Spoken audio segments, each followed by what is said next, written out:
No doubt that those that are working at MAF are going to continue making hardware in support of that effort, sir. And I'd refer to them the Advanced Manufacturing Center of Excellence, sir. Senator Kennedy came to this hearing mostly to say thank you. Then he asked about China's space program, and the answer he got was more urgent than anyone expected. Welcome to American Hearings. Thank you, Mr. Chairman. I really just came by to say congratulations. Well done. And you and your team did it with class. You did it with humility. The whole world was watching. You didn't go running around from every cable TV station going, look at me, I did this. You pointed to your team, and we need more like you in government. We got too many butt heads. So I just mainly came by to say thank you. Two things. I know you're familiar with Stennis and Michoud. I know you're taking a hard, analytical, critical look at our space program. To the extent you can tell me, what role do you see in the future for Stennis and Michoud? A lot of talented people there. Senator Kennedy, thank you very much. And no doubt this was, a collective achievement across the entire NASA workforce, our contractors. This is really the best and brightest have come together for years to undertake this mission. And it is hard. There's a reason we haven't been back to the moon in 53 years. That is challenging. Send those astronauts safely farther into space than ever before. I think it's a proud moment. It was absolutely a collective effort, but I don't know the last time 4 people were able to make such a difference in the world as what we witnessed with Artemis 2. And sir, we are just getting started. With respect to the 2 centers that you referenced, Stennis, I mentioned it before that we are trying to get to good center specialization. It makes it easier for the work we do at NASA, and not to mention reimbursable work for others. Stennis is our propulsion center of excellence. There's no doubt.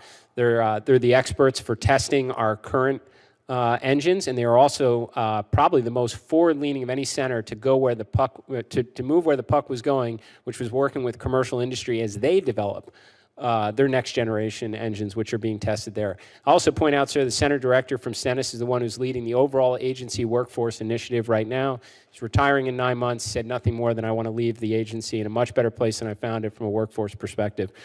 With respect to MAF, historic contributions going back to the landing craft during World War II, Apollo-era shuttle, SLS now. So we put out a demand signal to industry. We want to increase the production of SLS. We want to launch with cadence. Again, not every 3 years, make it every year. And they're responding incredibly well to it. And we just put out an RFI to industry because we funded through the Working Family Tax Cut Act through Artemis 5. But if we're building a moon base, sir, then we're going to probably want to go there with frequency. We said we want to go to the moon every 6 months, 2 different pathways, so we never give up the moon.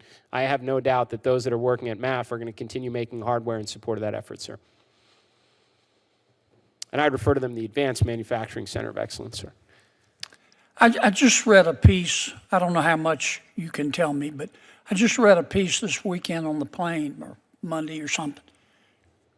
I think it was in The Economist, but they were talking about the satellite technology in China and how it's being used to help Iran. We're ahead in terms of satellite technology, but they're catching up. You got any thoughts on that and the national security implications, if you can share them in a public setting?